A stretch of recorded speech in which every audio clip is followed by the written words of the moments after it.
All right, let's talk about sleep. For the next few minutes, we're going to break down the science behind it. And honestly, you might want to forget everything you think you know.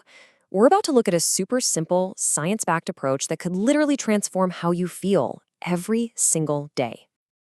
Okay, let's just start with this bombshell of a quote. I mean, it sounds incredibly dramatic, right? It's killing you. But what if there's a real grain of truth to it? What if this thing we do every night, our entire lives, we're actually doing it in a way that's working against our own health? Let's find out. So here's the deal. The whole problem really comes down to two key mistakes that most of us make every single night, and we don't even realize we're doing it. And it's not about whether you get 8 hours or 6 hours. No, this is about what your body is actually doing while you're asleep. Okay, so first things first, let's get physical. Believe it or not, the simple choice of which side you sleep on has a massive, and I mean massive, impact on your internal organs and your overall health. It's kind of wild. And this pretty much says it all, right? When you sleep on your left side, you're working with gravity. It's like you're giving your body a helping hand.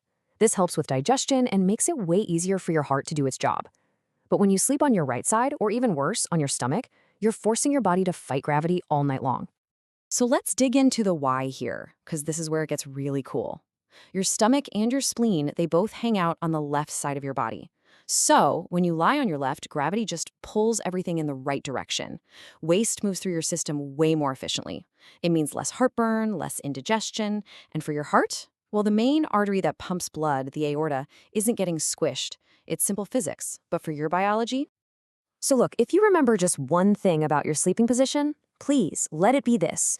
Sleeping on your stomach is by far the worst option. It puts all this strain on your back and neck, and like we just saw, it messes with your digestion and makes your heart work harder. Just try not to do it. All right, so that's the physical mistake. But now let's talk about the chemical one. See, every night, there's this invisible war that wages inside your brain between two super powerful hormones. And whoever wins that battle determines if you fall asleep easily or if you're just tossing and turning for hours. In one corner, we've got our hero, melatonin. You can call it the hormone of darkness. As soon as it gets dark, your brain starts releasing this stuff, sending a powerful signal to your whole body that says, all right, team, it's time to power down. And in the other corner, we have cortisol. This is your body's built-in alarm clock. Now, don't get me wrong, cortisol's great for the morning. It gets you up, makes you feel alert. But when it's hanging around at night, it is the absolute enemy of a good night's sleep.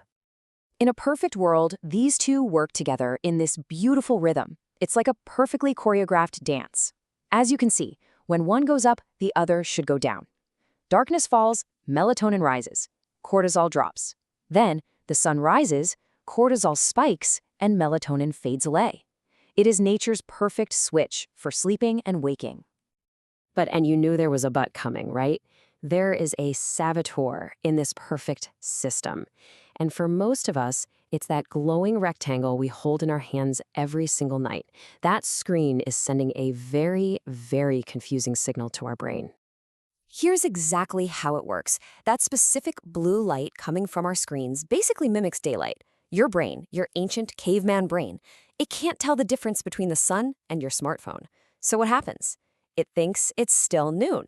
It slams the brakes on melatonin production, our sleep hormone, and keeps the cortisol, the wake-up hormone, flowing. You are chemically, quite literally, telling your body to stay awake. Okay, so we've laid out the two big problems, the wrong position and the wrong hormone signals. But here's the good news. The solution is incredibly straightforward. Let's put this all together into an action plan that you can start using tonight. And here it is. It really is this simple. Number one, position your body for success. Make a conscious effort to sleep on your left side. Work with gravity, not against it. And number two, protect your hormones.